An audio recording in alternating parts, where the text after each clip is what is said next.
In the last few videos, we saw the theory of verification. We went through the theory of verification. We understood what directed test cases are there, what is code coverage, what is functional coverage, what is randomization. And in the previous video, we went through the creation of our test plan. And now we will move on in this video and we will try to implement the various things that we discussed as a part of our test plan. We have already implemented our drivers and scoreboard. So we'll go on and work on the same file. So this was the file that we worked on the last time around. We have defined our output driver. We have defined our input driver. We have defined direct values A and B. We have defined the expected value and we have defined the scoreboard function. What we are going to do next is we are going to define all the functional coverages that we spoke of in the previous video, and we are going to see whether we are hitting those functional coverage. So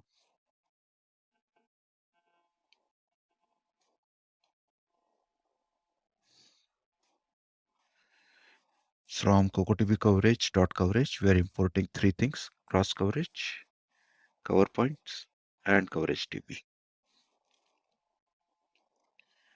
Now let us define a function.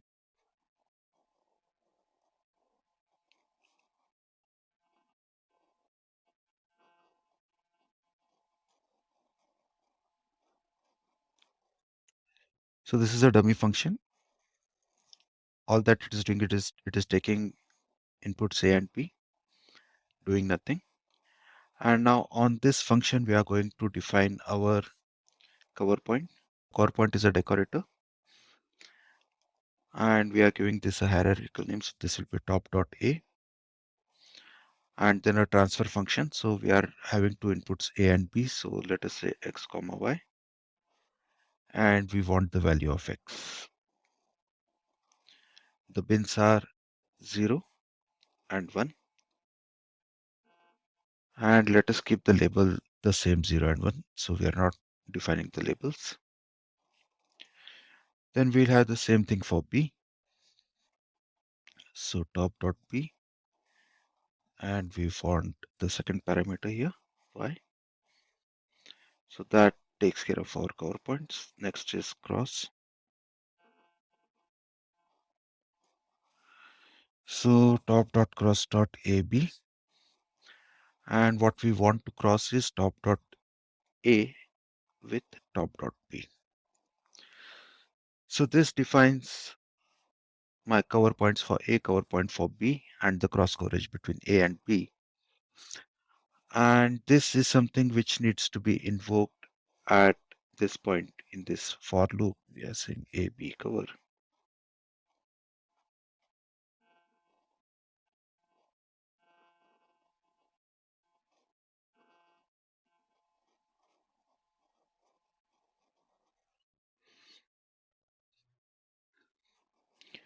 And let's check if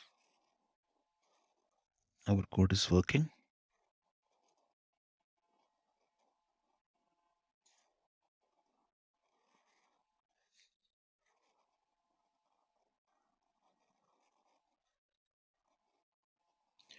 We got a test pass, but we did not get anything related to coverage yet. So for that, we will do one additional thing.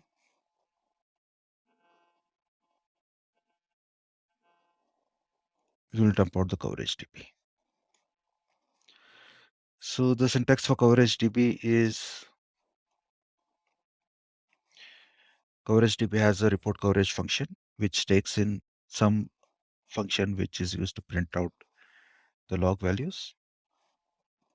Then whether we want to print out details of each bins. Then here we are defining a cover file to which we want it to dump out the coverage report. And we are saying export to XML. So one additional thing which I need to do is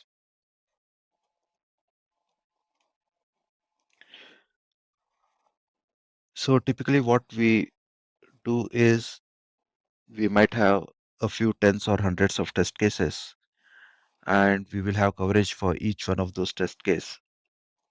and we want to merge all those coverage at a later point after running the regression to find the final coverage of our entire test suite.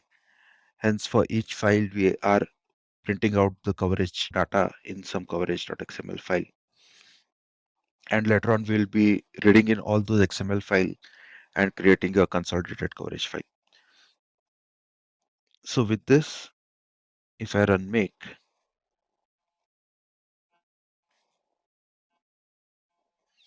we are seeing a few things here now. So let us go through this. This is our top level. So top level, it is saying that there were 8 points which were hit and there were 8 points defined. Then top dot A, there were 2 points defined and 2 points were hit. So those 2 points were bin 0 and bin 1. And this has been hit twice each. So we had a value of 0 on A 2 times and a value of 1 on A 2 times.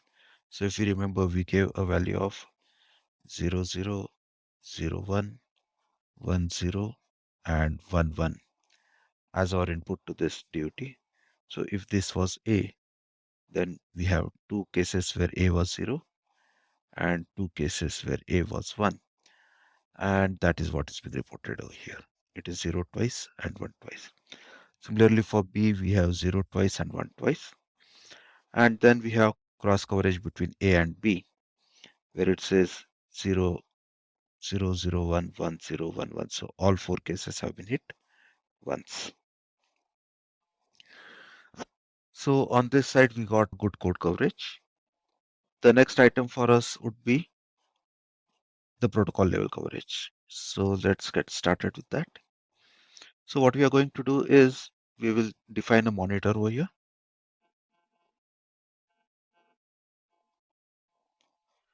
So input monitor.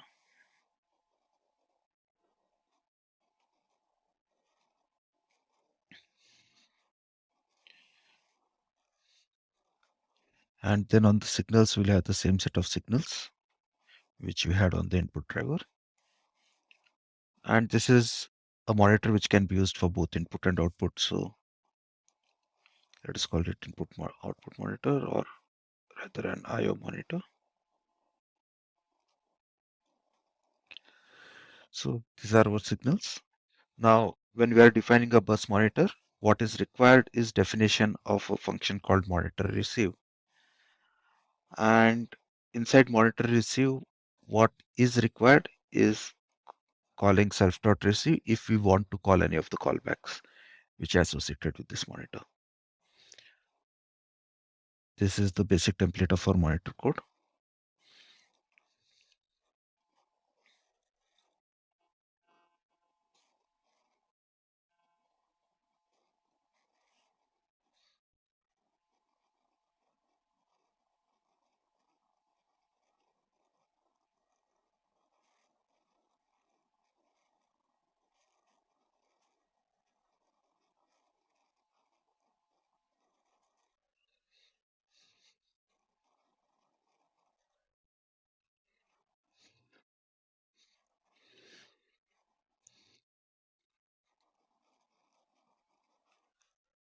Now, in this particular case, what we are trying to send to our callback function is what transaction phase we are in.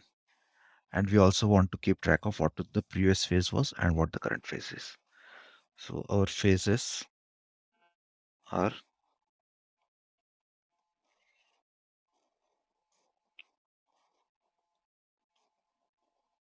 so if both the enable and ready signal are 0, then we are in idle phase.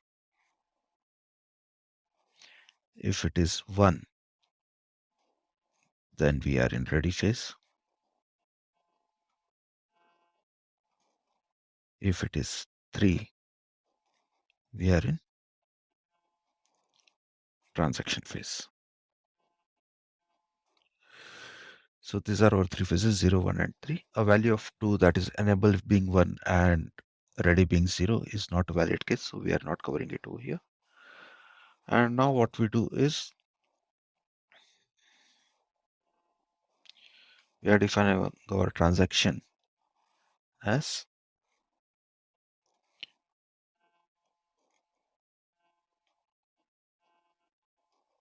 self.bus dot en dot value shifted by 1 or with.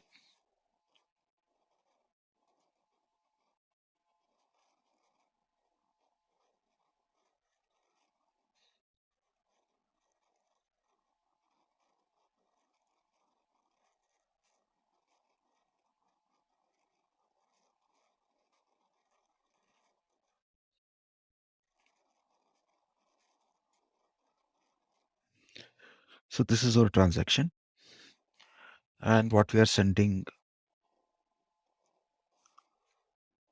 in our callback is the text for this transaction. The other thing what we wanted to do is we wanted to keep track of what the previous transaction was. So let us say at start it is idle, and then here it becomes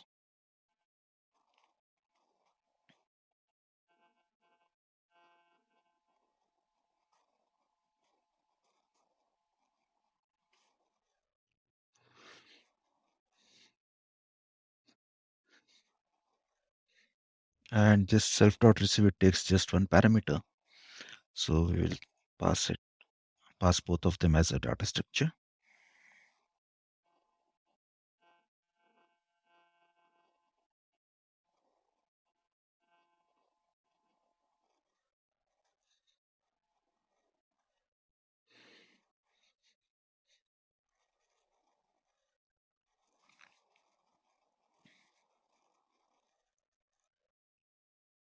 And this completes our monitor definition.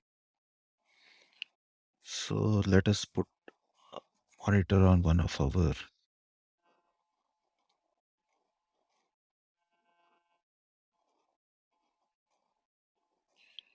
IO monitor.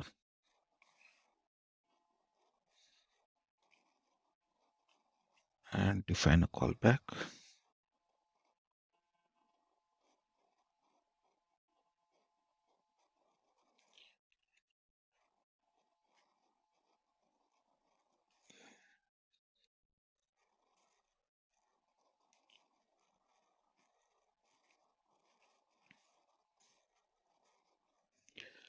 So whatever callback function we have defined, that comes up over here.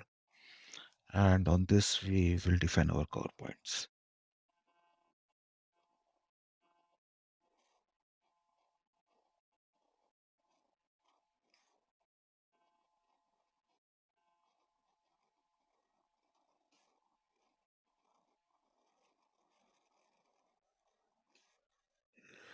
So top dot protocol dot a. So what we are getting over here is current and previous. So let us say this is current. So we want x dot and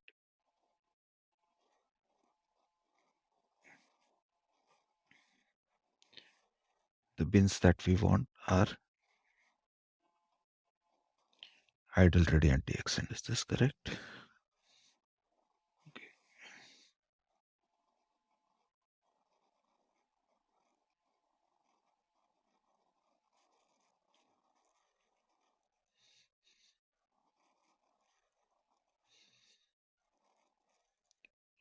So these are our bins, and again we don't want any labels on this bin.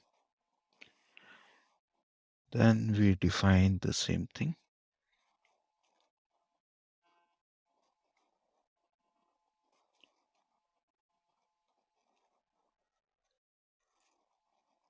And we define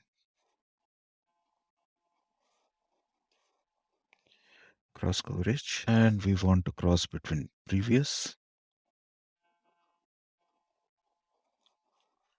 and current.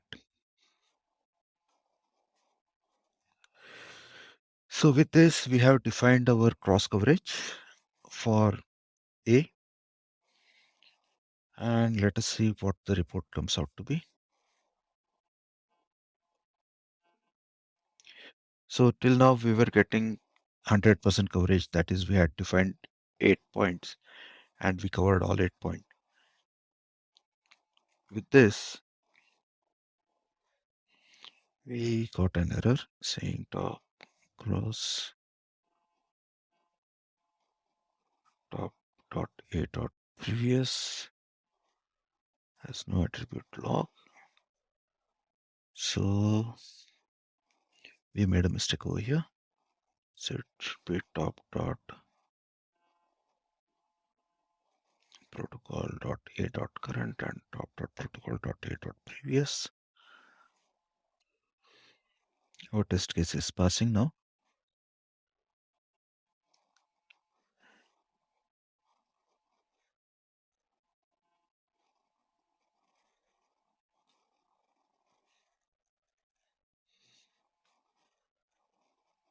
And we have not hit any of our pins.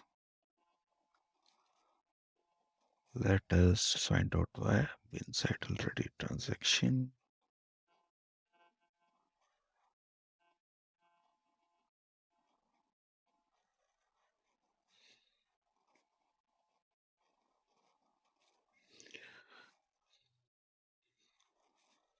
So we have defined this. We should have defined this as a callback.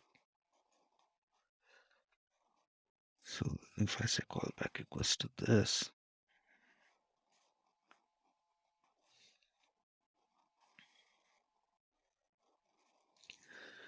and now we are seeing that for a current, idle is hit twice, ready is hit twice, and we had 4 transactions. For previous, idle is hit thrice, ready is only once, and we had 4 transactions with this as well. And let us see what our cross coverage was.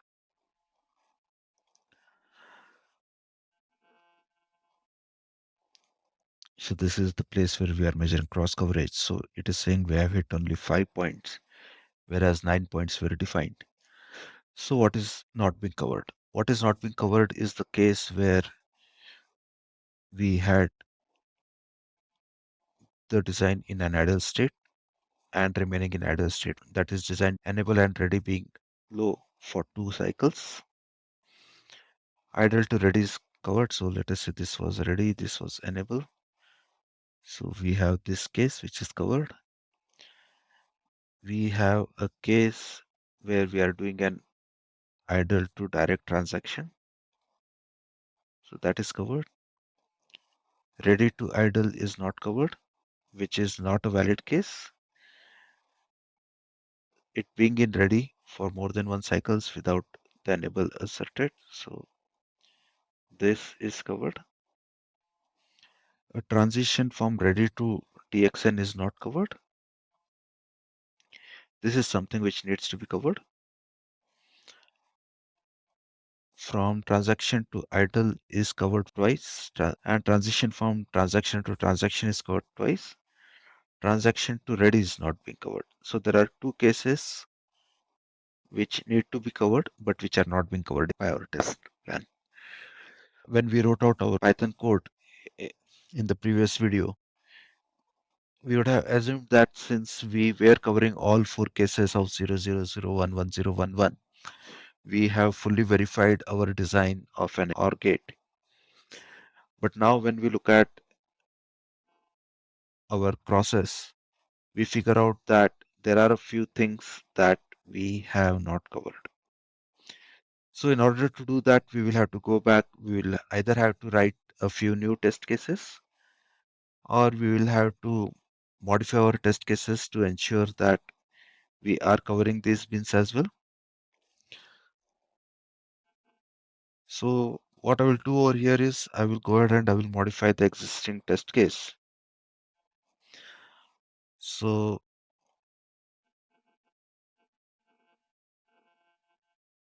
let us see what we can do with this. Let us send a total of 20 packets.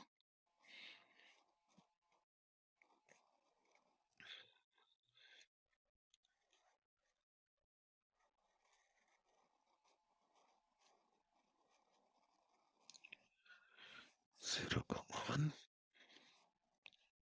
Same with B. I need to import random.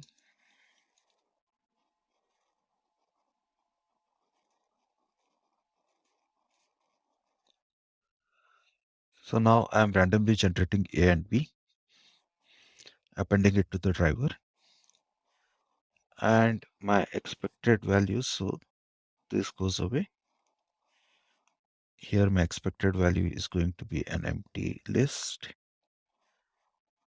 and I will append the result to expected equals to A or B.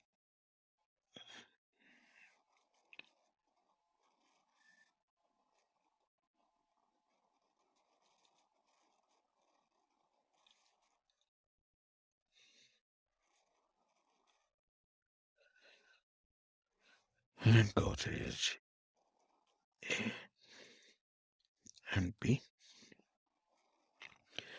So this is one part. With this, I would still not be able to simulate some of the cases.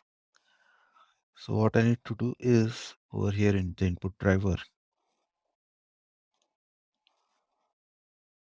whenever I get a value,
so what I'm doing is I'm generating number from 0 to 20.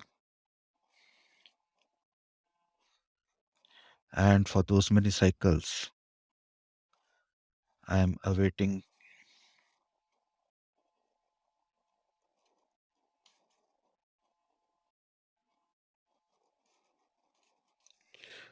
for a rising edge of clock. And only after that, I'm putting the transaction out on the bus. So let us see whether this fixes some of the issues that we had with our coverage.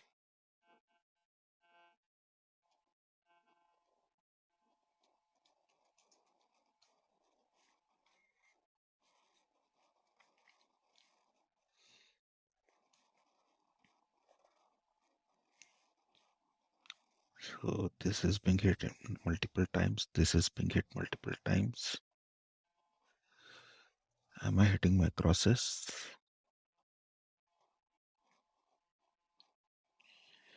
This is not a valid case, so I'm not hitting this.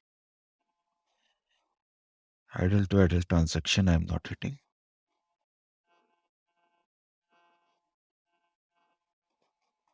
Everything else I'm hitting.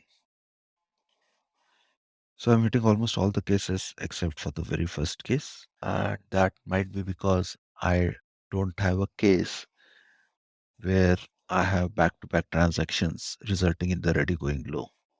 So we can just check the waveform to see whether that is the case.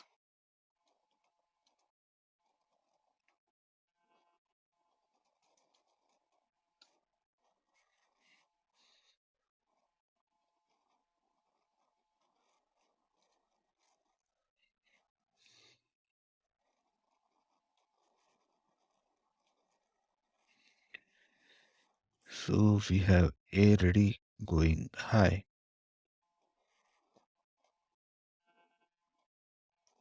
So we did have one case where it should have hit idle.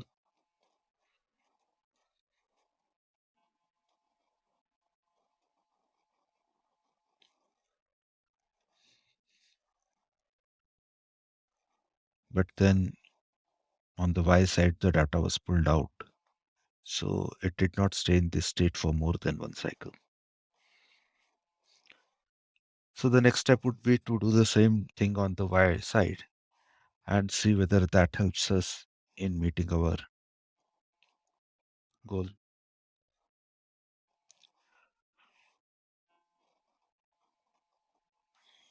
So here we are in the output driver and we put it over here. So that after each transaction, we wait for a random number of cycles before we take in the next transaction.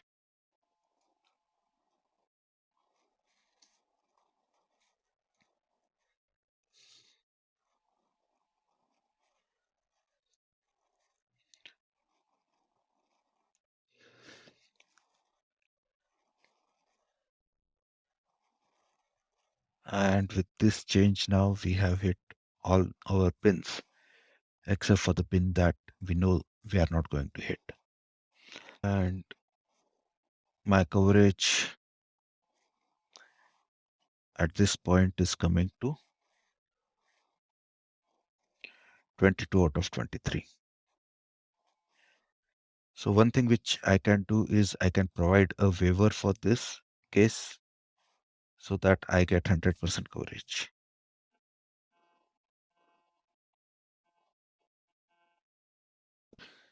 So to provide a waiver for this particular, if you look into the documentation for Cocotb coverage, we see that for cross coverage, there is something called as an ignore bin, where we can specify the values that can be ignored. So let us just pick that, go to our code.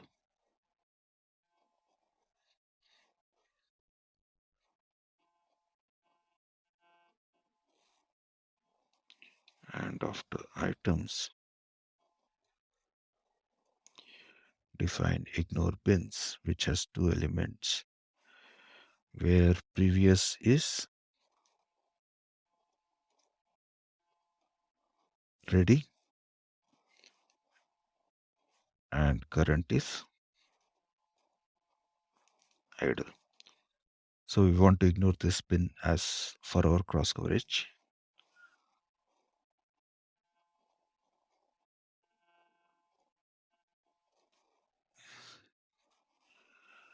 And with this, let us fire once more. And now we got coverage 22 out of 22. And over here also, we got all the bins which we wanted. Remember, we ignored this bin because it was not a valid case. We didn't ignore it because we are not hitting it. So with that, we have covered functional coverage. We'll meet again in the next video where we speak about constraint random vector generation. Bye and have a nice day.